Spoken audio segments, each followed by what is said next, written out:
नमस्कार, आप देख रहे हैं एमजी न्यूज। आपके साथ मैं नीला। शहर और आसपास की खबरों को लेकर हम हाजिर हैं। शुरू करेंगे प्रमुख खबरों से। जिला निर्वाचन पदाधिकारी ने विभिन्न छात्र संगठनों के साथ की बैठक। चुनाव में छात्रों की भूमिका विषय पर की गई चर्चा। छात्र संगठनों के नेताओं को सभी बूथों में मतदान शांतिपूर्ण संपन्न कराने की दी गई जिम्मेवारी। जमशेदपुर के बिरसा नगर थाने में 30 मार्च को हुई चोरी के मामले में पुलिस की अनुसंधान टीम ने किया एक अपराधी को गिरफ्तार। वहीं 4 सदस्य हुए भागने में सफल। गिरफ्तार चोर के पास से चोरी का सामान हुआ बरामद। सुनारी में अज्ञात वाहन की चपेट में आने से उषा मार्टिन के रिटायर्ड अधिकारी की हुई मौत। मॉर्निंग वॉक के दौरान घटी घटना। एमजीएम में डॉक्टरों ने किया उन्हें मृत घोषित। गर्मी ढा रही है सितम। 40 डिग्री सेल्सियस पर पहुंचा पारा। लोग बेहाल। एमजी न्यूज ने इस भीषण गर्मी से बचने के लिए क्या बरतने हैं उपाय, इसकी जानकारी ली विशेषज्ञ डॉक्टर से। देखिए एमजी विशेष।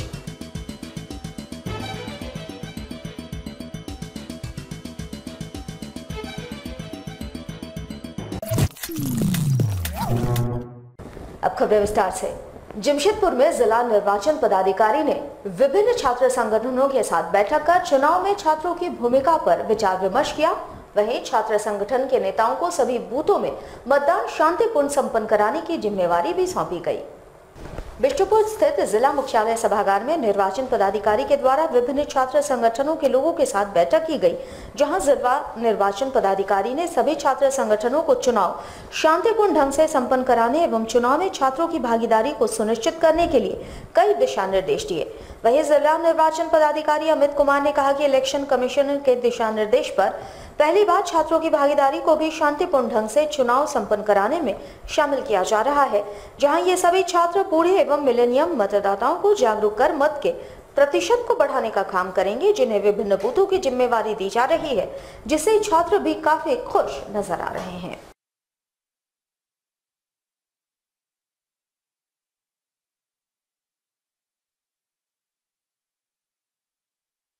आज हम लोगों ने basically campus ambassadors, NSS, scout and guide के रिप्रेजेंटेटिव्स को यहाँ जिला स्तर पर बुलाया था और ये युवा मतदाता हैं और विभिन्न कैंपस में ये चुनाव से संबंधित गतिविधियों को जो है वो प्रचार प्रसार में इनका उपयोग किया जाता है। तो आज उनका ओरिएंटेशन का कार्य जो है वो जिला स्तर पे किया गया है और इनके माध्यम से कॉलेज के जो छात्र हैं और खास तौर पे मिलेनियम वोटर्स हैं जो पहली बार अपने मताधिकार का प्रयोग करेंगे, उनके बीच मतदाता जागरूकता कार्यक्रम इनके माध्यम से जो है वो चलाया जाएगा। वो ऊर्जान्वित हैं और काफी जोश से भरे हुए हैं। इनको जो भी रिस्पॉन्सिबिलिटी दी जाएगी उसको ये लोग बेहतर तरीके से करेंगे। जमशेदपुर के बिरसा नगर थाने में 30 मार्च को हुई चोरी की लिखित शिकायत दर्ज कराई गई थी, जिसके बाद पुलिस ने टीम गठन कर इस मामले का उद्भेदन कर लिया है। पुलिस ने चोरी में शामिल एक अपराधी को गिरफ्तार किया है। वहीं 4 सदस्य भागने में सफल रहे। गिरफ्त में आए चोर के पास से घर में चोरी किए गए सोने के गहने, टीवी, बैंक का एटीएम, मोटरसाइकिल समेत कई चोरी के सामानों को बरामद कर लिया गया है। इसकी जानकारी सिटी एसपी प्रभात कुमार ने प्रेस वार्ता कर दिया। उन्होंने बताया कि लोगों के द्वारा शहर के घरों में चोरी की घटना को अंजाम देकर सामानों को कम दामों में बेचा जाता था। फिलहाल पुलिस ने एक सदस्य को गिरफ्तार कर लिया है। 4 लोगों की गिरफ्तारी के लिए छापेमारी की जा रही है।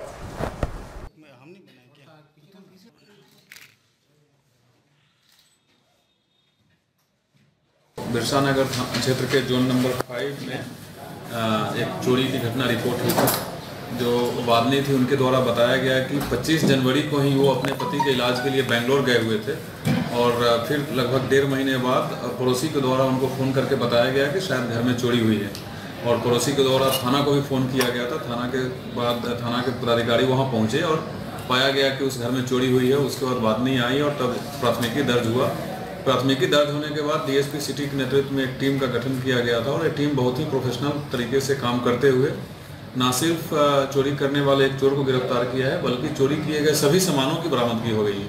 इस चोरी में 4 लोग इन्वॉल्व थे, जिसमें से एक आदमी की गिरफ्तारी हो गई है। बाकी 5 लोग इन्वॉल्व थे इसमें, जिसमें एक की गिरफ्तारी हो गई है। 4 लोग की गिरफ्तारी के लिए अभी प्रयास किया जा रहा है और जितने सामान बरामद हुए थे वागनी के द्वारा जो भी लिखाया गया था A to Z सामान हम लोगों ने बरामद कर लिया है, जिसमें स्कूटी है, LED टीवी है, ज्वेलरी है, कुछ कैश भी हैं, कुछ चांदी के सिक्के, मूर्ति वगैरह सब कुछ है। टोटल चीज़ बरामद कर लिया गया है और इसके बाद हम लोग इसको गिरफ्तार करके जेल भेज रहे हैं और आगे की जो भी कार्रवाई है वो कार्रवाई करवाते हुए हम लोग जल्द से जल्द इंश्योर करेंगे कि वागनी को ये सामान मिल जाए। जमशेदपुर के सुनारी में अज्ञात वाहन की चपेट में आने से एक व्यक्ति गंभीर रूप से घायल हो गए। उन्हें किसी ने MGM अस्पताल पहुंचाया, जहां इलाज के दौरान उनकी मौत हो गई। मृतक की पहचान योगेंद्र मिश्रा के रूप में हुई, जो गमरिया के उषा मार्टिन कंपनी परचेस अधिकारी के पोस्ट से रिटायर हुए थे। रोज की तरह वे अपने सुनारी स्थित आशियाना गार्डन फ्लैट से मॉर्निंग वॉक के लिए निकले थे। घंटों घर नहीं पहुंचे तो घर वालों ने पुलिस को इसकी सूचना दी, जिसके बाद पुलिस ने बताया कि एक व्यक्ति MGM में है। परिजन MGM पहुंचे तो उन्हें मृत पाया। मृतक के पुत्र मर्चेंट नेवी में कार्यरत हैं। अपने पिता का शव को देखकर उनका रो रो कर बुरा हाल था। फिलहाल पुलिस शव को कब्जे में कर पोस्टमार्टम के लिए भेज दिया है और अज्ञात वाहन को खोजने का प्रयास कर रही है।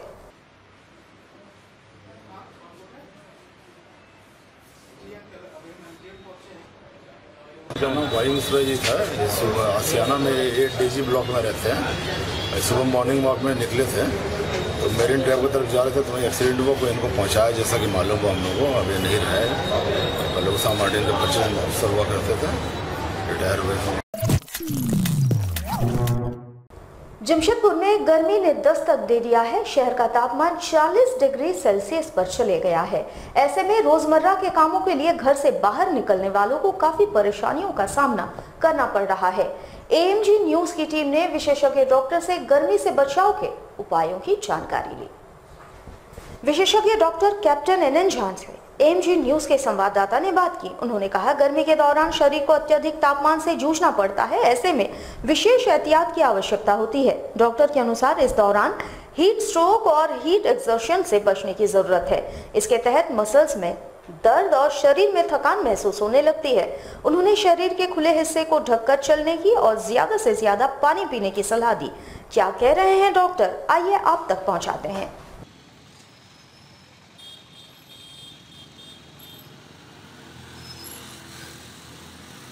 एक्चुअली गर्मी में लोगों को 2 चीज़ों से डरना चाहिए। एक तो हीट स्ट्रोक और दूसरा हीट एग्जॉशन।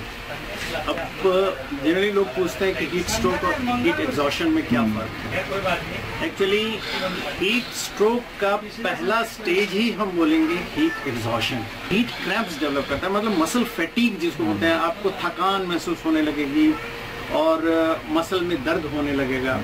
उसका बाद वाला स्टेज है हीट एग्जॉशन, जिसमें सेम चीज होता है, हीट स्ट्रोक के समान ही आपको थकान होगा, आपको मसल में दर्द होगा, हेडेक होगा, डिजीनेस, चक्कर आ सकता है और फीवर 104 से ऊपर नहीं होगा। ये एक फर्क है।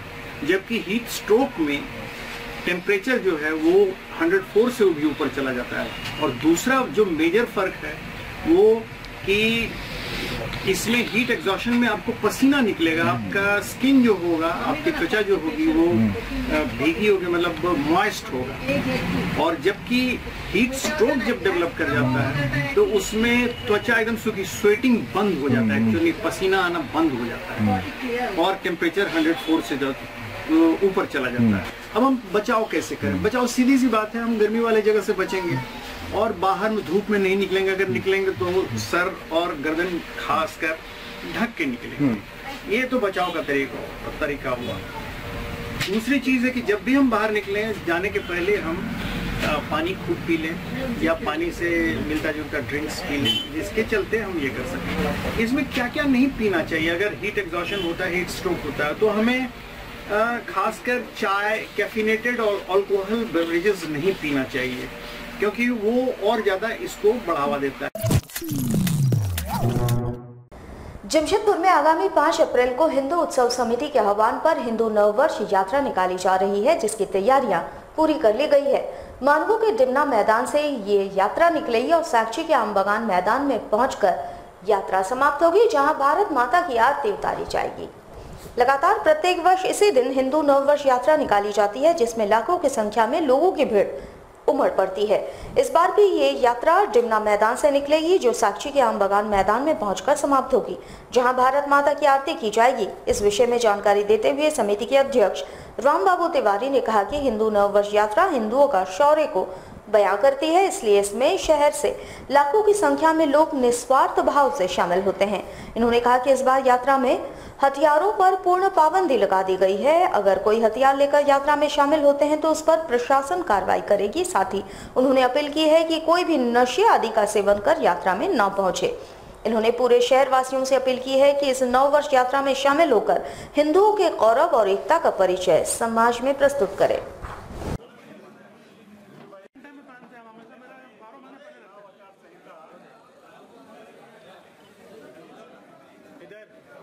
उत्सव यात्रा, नववर्ष यात्रा 5 तारीख को एमजीएम डिमना से हम आम बगान की ओर जा रहे हैं। हम लोगों ने विगत वर्ष की भांति जिस प्रकार से अनुशासित होकर गए थे, इस बार भी जाएंगे। हम तमाम हिंदू भाइयों को, तमाम हिंदू धर्मावलंबियों को हम लोग आग्रह करते हैं, उनको ये सूचना देते हैं कि हिंदू उत्सव यात्रा में आप शामिल हों और डिमना से आम बगान चलें। हम सबको पता है कि डिमना का नाम हम लोग रखा है अयोध्या और आम बगान का नाम रखा है कुंभ। आप अयोध्या आएँ और कुंभ के स्नान करके अपने अपने घरों में भारत माता की आरती की पूजन करके जाएं। और ये भी आग्रह करते हैं कि इसमें सभी नौजवान, उसमें कोई ऐसा व्यक्ति नहीं हो जो उसमें दारू पी के आए, गुटखा खा के आए, स्वच्छता का भी ख्याल रखें या कोई हथियार लेके आए। ऐसा कोई भी अस्त्र शस्त्र कोई व्यक्ति अगर लेके आता है तो उसका जिम्मेवार वो स्वयं होगा। हम लोग हर जगह आग्रह किए हैं कि यात्रा अनुशासित हो, उत्साह से भरा यात्रा हो, क्योंकि हम नववर्ष यात्रा मनाने जा रहे हैं। जमशेदपुर में सरहुल पर्व से पूर्व 5 अप्रैल को सरहुल नाइट का आयोजन किया जा रहा है, जिसमें आदिवासी परंपरा एवं संस्कृति की झलक शहरवासियों को देखने को मिलेगी। इसकी जानकारी एक वार्ता के दौरान दी गई। बता दें कि सरहुल पर्व आगामी 8 अप्रैल को मनाया जाएगा। इससे पूर्व 5 अप्रैल को इसका आयोजन किया जा रहा है, जिसमें राज्य भर से लोग शामिल होंगे। इस कार्यक्रम में रांची से प्रमुख आदिवासी संगीतकार अपनी प्रस्तुति देंगे। कार्यक्रम के माध्यम से लोगों के बीच आदिवासी संस्कृति की झलक को प्रस्तुत की जाएगी। इस बार इस कार्यक्रम को ट्राइबल चैम्बर ऑफ कॉमर्स के द्वारा सहयोग दिया जा रहा है। कार्यक्रम स्थल में आदिवासी समुदाय के उद्यमियों के द्वारा स्टॉल्स भी लगाए जाएंगे, जिसमें लोगों को ये जानकारी दी जाएगी कि अब आदिवासी समुदाय के लोग भी उद्यमिता के क्षेत्र में आगे बढ़ रहे हैं।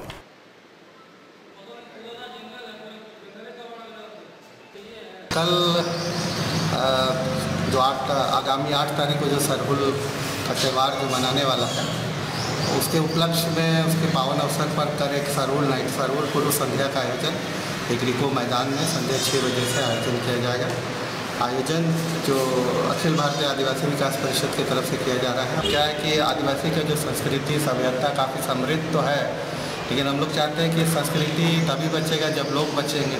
तो एक हम लोगों को आर्थिक समृद्धि की ओर ले जाना चाहते हैं। तो इसमें इस बार ट्राइबल चैम्बर एक मुख्य भूमिका में है कि लोगों को बिजनेस की तरफ लेके जा रहे हैं। तो काफ़ी सारे स्टॉल भी हमारे उद्यमी के द्वारा लगाया जाएगा, जो ताकि लोगों को पता चले कि हमारे लोग भी उद्यमिता के क्षेत्र में आ रहे हैं। देश और राज्य भर में लोकसभा चुनाव के लिए विभिन्न दलों ने एक मंच पर आकर जनमत का निर्माण किया है और जमशेदपुर पूर्वी तथा चाईबासा सीट के उम्मीदवार की घोषणा भी इनके द्वारा कर दी गई। दोनों ही प्रत्याशियों ने मिलकर गुरुवार को संवाददाता सम्मेलन को संबोधित करते हुए पक्ष और विपक्ष दोनों पर निशाना साधा। इस तीसरे मोर्चे के द्वारा जमशेदपुर पूर्वी सीट से जेपीपी पार्टी के अध्यक्ष पूर्व विधायक सूर्य सिंह बेसरा को मैदान में उतारा गया है। साथ ही चाईबासा सीट के लिए पूर्व सांसद कृष्णा मार्डी को मैदान में उतारा गया है। बातचीत के क्रम में जमशेदपुर पूर्वी सीट के उम्मीदवार सूर्य सिंह बेसरा ने कहा कि जहां एक तरफ केंद्र सरकार जुमलेबाजी कर रही है, वहीं दूसरी ओर अब झारखंड में विपक्ष महागठबंधन बनाकर उतर रही है, जिसमें सभी भ्रष्टाचारी हैं। उन्होंने कहा कि उक्त गठबंधन में शामिल 4 पूर्व मुख्यमंत्री हैं, जिन्होंने बड़े बड़े घोटाले किए हैं और इस कारण से अब जनता इन्हें दरकिनार कर तीसरे मोर्चे को आगे लाएगी। रूप से झारखंड पीपुल्स पार्टी जमशेदपुर लोकसभा क्षेत्र से उम्मीदवार के रूप में मेरा नाम घोषणा किया है और इसी घोषणा के साथ साथ जनमत के घटक दल झारखंड मुक्ति मोर्चा उलगुलान के प्रत्याशी चाईबासा सिंहभूम से कृष्णा मार्डी हो गया है। संयुक्त रूप से हम लोग प्रेस वार्ता कर रहे हैं। उद्देश्य ये है कि झारखंड में तीसरा विकल्प तैयार हो गया है। इसलिए जरूरत है कि हमारा जो इतने दिन 2014 में पहले चाय वाला जो झांसा दिया, जुमला दिया और चौकीदार बन गया, तो झारखंड में तो अली बाबा 40 चोर है। तो जो ये महागठबंधन का जरूरत के विकल्प इसलिए जरूरत है कि महागठबंधन में झारखंड में 4 पूर्व मुख्यमंत्री बना, एक शिबू सोरेन 3.5 करोड़ का ये रिश्वत कांड, एक पूर्व मुख्यमंत्री मधु कोड़ा 4,500 करोड़ का कांड, एक पूर्व मुख्यमंत्री लालू यादव 950 करोड़ का चारा घोटाला, एक पूर्व मुख्यमंत्री हेमंत सोरेन जो जमीन घोटाला, एक पूर्व मुख्यमंत्री जो फिलियोर नेता बाबूलाल मरांडी। तो महागठबंधन में महाचोर लोग बैठा हुआ है। वहीं चाईबासा सीट से उम्मीदवार कृष्णा मार्डी ने कहा कि झारखंड राज्य में सबसे ज्यादा अगर खनिज संपदा है तो वो केवल कोल्हान में है, लेकिन स्थल का विकास जितना होना चाहिए था उतना नहीं हुआ है। इस कारण से वे मैदान में उतर चुके हैं। वहीं उन्होंने महागठबंधन की प्रत्याशी गीता कोड़ा पर तंज कसते हुए कहा कि सामने कोई भी हो उससे उन्हें परेशानी नहीं है, क्योंकि क्षेत्र की जनता अब उन लोगों से त्रस्त हो चुकी है और लोग विकास चाहते हैं। मेरा यहाँ पर टक्कर जो है हमारे साथ में है, चाहे कोड़ा आए चाहे आज बीजेपी कुड़ी आए, ये हमको कहीं कोई देखना नहीं है, क्योंकि वहाँ के लोगों की हमको उत्थान करना, वहाँ का सांस्कृतिक सभ्यता, वहाँ के समाज और वहाँ के लोगों का आर्थिक जो आज लोग बेरोजगार हैं, वहाँ से लोग डेली पलायन कर रहे हैं, इसको रोकना है कि झारखंड के एक अस्तित्व को बचाना है और कोल्हान को एक सशक्त रूप से उसको फिर से निर्माण करना है। जमशेदपुर के बिरसा नगर दास बस्ती में पिछले वर्ष 4 अप्रैल को 4 वर्षीय बच्ची के साथ उसी के रिश्तेदार ने दुष्कर्म किया था और उसके बाद उसकी हत्या कर दी गई थी। मृतक बच्ची नेहा की प्रथम पुण्यतिथि पर एक सामाजिक संस्था द्वारा शोक सभा का आयोजन किया गया, जिसमें सभी ने नम आंखों से उसे विदाई दी। इस दौरान सभी ने नेहा के चित्र पर पुष्प अर्पित कर अपनी श्रद्धांजलि दी, साथ ही मौन रखा। गौरतलब है कि बिरसा नगर क्षेत्र के दास बस्ती निवासी 4 वर्षीय नेहा के साथ पिछले वर्ष उसी के ममेरे भाई ने दुष्कर्म किया था और उसकी हत्या कर दी गई थी। पुलिस के द्वारा युवक को नाबालिग बताते हुए बाल सुधार गृह भेजा गया है। मृत बच्ची के मां के अनुसार युवक नाबालिग नहीं है बल्कि बालिग है और उसकी शादी भी हो चुकी है, उसके बच्चे भी हैं। उन्होंने शोक सभा के बाद प्रशासन से अपने लिए न्याय की मांग की। हम अपने बच्चे का इंसाफ मांगते हैं सर। जब से देखिए सर जी, हम लोग तो कभी कोर्ट का थाना पुलिस का हम लोग कभी चक्कर नहीं करते थे। हम लोग कुछ नहीं जानते सर जी, हम लोग कुछ नहीं जानते थे कि कैसा होता है पुलिस, कैसे होता है थाना, ये सब हम लोग कुछ नहीं जानते थे। जब हमारी बच्ची का ऐसा हत्या जब हुआ तो हम लोग जब समझ नहीं सके कि कोई ऐसा हम लोग का बस्ती का लड़का, खुद मेरा भाई का लड़का ऐसा कर सकता है। नहीं बालिग है सर जी, उसका क्या बोलते हैं, उनका शादी हुआ, उनका बीबी का डिलीवरी हम कराए खुद 12 बजे रात। उनका बच्ची का इंसाफ मांगते हैं। जमशेदपुर के बागबेड़ा थाना क्षेत्र अंतर्गत नया बस्ती निवासी राज सोनकर को क्षेत्र के कुछ असामाजिक तत्वों के द्वारा लगातार जान से मारने की धमकी दी जा रही है, साथ ही उनसे पैसे की मांग की जा रही है। इसकी लिखित शिकायत भुक्तभोगी ने थाने में दर्ज कराई। बताया जाता है कि क्षेत्र के एक असामाजिक युवक जिसका नाम अभय है, उसके द्वारा ये कार्य किया जा रहा है। पिछले दिनों उसके द्वारा ऑटो चालक राज सोनकर के साथ मारपीट की गई, साथ ही उससे पैसे की मांग की गई। इसकी लिखित शिकायत भुक्तभोगी ने थाने में दर्ज कराई। उन्होंने कहा कि उनके घर पर भी अभय और उसके साथी कई बार गए और उन्हें धमकाने का काम किया। इन्होंने पुलिस प्रशासन से इस पर कार्रवाई किए जाने की मांग की। शीतला मंदिर के पास जब हम पहुंचे सर, अपना टेम्पो लेके, वो खड़ा होकर हमसे आगे मेरे से रंगदारी मांगने लगा। अब है मेरे को बोलने उन्हें लगा मेरे को कि खर्चा करो, मेरे को दो, पैसा कौड़ी दो।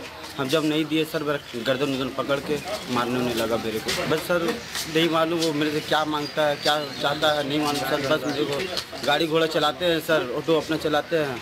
मेरे को जब एक बार हुआ है सर, एक बार दोबारा भी मारा था मेरे को, फिर हुआ सर, फिर मेरे को बोलता है, धमकी देता है कि घर से निकाल के मारेंगे। ये लोग सर 4-5 जन आए थे, आ तरफ मारते मारते हमको फिर लेके आया सर हमारे घर में। मेरी मदर, मेरी सिस्टर को, मेरी दादी को मारने लगा। उसकी मम्मी भी, गुड़िया देवी भी मिल के और धमकी देती है।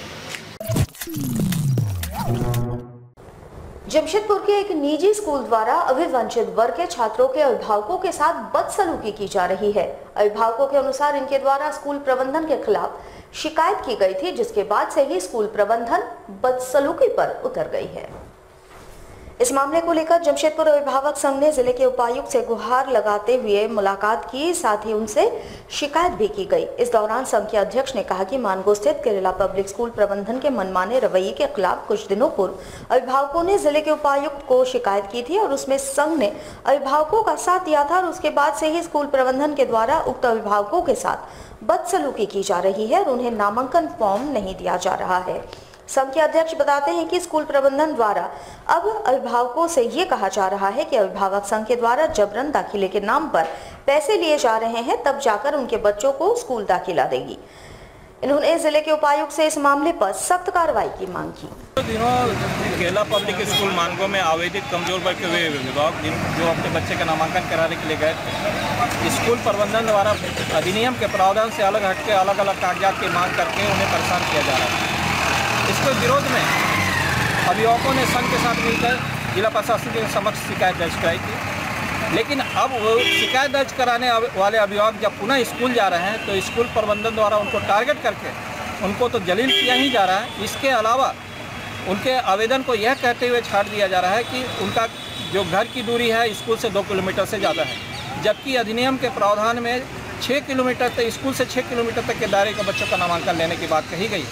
इसके अलावा वैसे अभिभावक जिनको अब तक स्कूल द्वारा नामांकन फॉर्म नहीं दिया गया, उनको यह कहने के लिए मजबूर किया जा रहा है कि तुम कहो कि डॉक्टर उमेश कुमार ने तुम्हारे बच्चे के नामांकन के लिए 3000 रुपये की मांग की है, नहीं कहोगे तो नामांकन फॉर्म नहीं दिया जाएगा। जमशेदपुर अभिभावक संघ आज अभिभावकों के साथ मिलकर उपायुक्त महोदय के सामने यह बात रखने आया है कि जो केरला पब्लिक स्कूल मानगो द्वारा गलत क्रियाकलाप चलाया जा रहा है उस पर अविलंब रोक लगाने के उनके माध्यम से आदेश देने की बात हम लोग मांग करेंगे। जमशेदपुर के मानगो थाना क्षेत्र में पिछले दिनों एक महिला तथा उनके परिजनों के साथ उन्हीं के परिजनों ने मारपीट की घटना को अंजाम दिया था। इस घटना में एक महिला की मौत भी हो चुकी है, वहीं एक महिला अब गायब है। भुक्तभोगी महिला ने इसकी शिकायत जिला पुलिस कप्तान से की, साथ ही इस पर त्वरित कार्रवाई किए जाने की मांग की। गौरतलब है कि पिछले दिनों संजीव कुमार सिंह नामक व्यक्ति द्वारा अपने रिश्तेदार लखी सिंह तथा उसके भाई को फोन कर बुलाया गया, उसके साथ मारपीट की गई। इससे पूर्व संजीव सिंह ने लखी सिंह की मां के साथ मारपीट की थी, उनमें उनकी मां की मृत्यु तक हो गई। उनके तथा उनके भाई के साथ हुई मारपीट की घटना में उनके भाई को गंभीर चोटें आई है, उनका इलाज अस्पताल में चल रहा है। साथ ही इस घटना के बाद लखी सिंह की बहन जो खुद संजीव सिंह की पत्नी है वो भी गायब है। भुक्तभोगी ने कहा कि उन्हें आशंका है कि उनकी बहन को भी उन्हीं के बहनोई संजीव के द्वारा जान से मार डाला गया या फिर मामले को दबाने के लिए उन्हें गायब कर दिया गया है। जिला पुलिस कप्तान से उन्होंने इस मामले में त्वरित कार्रवाई की मांग की। मेरी माँ को मार दिया गया जला के। 3 दिसंबर को जलाया गया, 10 तारीख को वो डेथ कर गई पीएमएच में। ठीक है, उसी में लोग संजीव कुमार सिंह, अभिलाषा और मुकेश कुमार सिंह इन लोग नाम से अभियुक्त है। और 28 तारीख को हम लोग के साथ मारपीट भी किया गया, हमारे साथ हमारे भाई के साथ मारपीट किया गया हीरा होटल के पास। मेरा भाई कमार के साथ फाड़ा गया, हम लोग को फ़ोन करके बुला के मारा गया, जो कि हमारे पास प्रूफ है।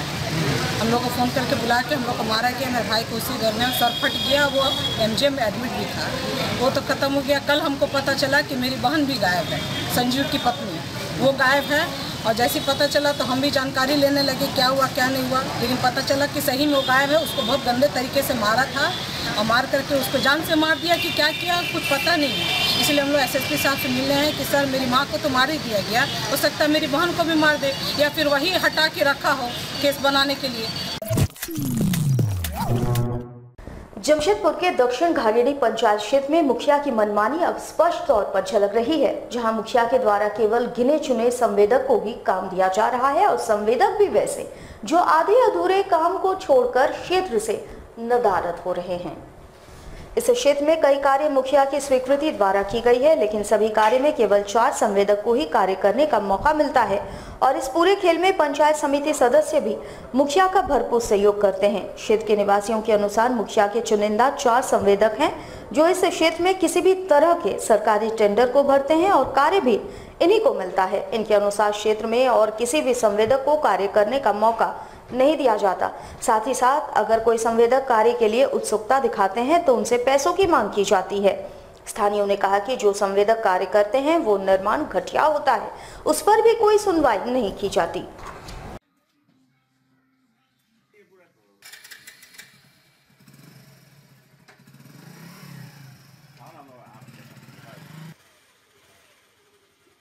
मुखिया जी को हम लोग बोलते हैं तो मुखिया जी जो है आती नहीं है, तो मुखिया का काम देखता है उनका देवर भरत जोराब जो पंचायत समिति है। वो बोलता है कि हम काम तो देंगे लेकिन 5% मतलब मुखिया को दीजिए, उसके बाद जो बचता है हमको उसमें 50% चाहिए। और सबसे बड़ा दिक्कत ये है कि मेरे घर के अंदर पानी जा रहा है। हम उसको 2 साल से पहले से बोल रहे हैं कि हमको काम दीजिए, उसको हम करेंगे, लेकिन बोलता है हम काम उसी को देंगे जो मेरे को पैसा दे। सिर्फ 3 से 4 आदमी का ही काम मिलता है और किसी को काम नहीं मिलता है। और इससे प्रधानमंत्री और मुख्यमंत्री बेरोजगारी दूर कर देंगे बोल रहे हैं। सिर्फ यही 4 लोग ही काम करता है, यही बेरोजगार यहाँ पे वही है। और सभी लोग तो रोजगार है, और किसी के पास तो रोजगार है, मैंने बेरोजगार वही 4 बेरोजगार है। पंचायत समिति तो डायरेक्ट बोलता है कि मुखिया को 5% दीजिए और मेरे को जो बचता है उसमें हमको 50% चाहिए। हमारे साथ लगातार जुड़े रहने के लिए आप हमें YouTube पर जरूर सब्सक्राइब करें। आज के लिए बस इतना ही। कल आपसे फिर मिलेंगे कुछ नई खबरों के साथ। तब तक के लिए AMG न्यूज की पूरी टीम को दीजिए इजाजत। नमस्कार।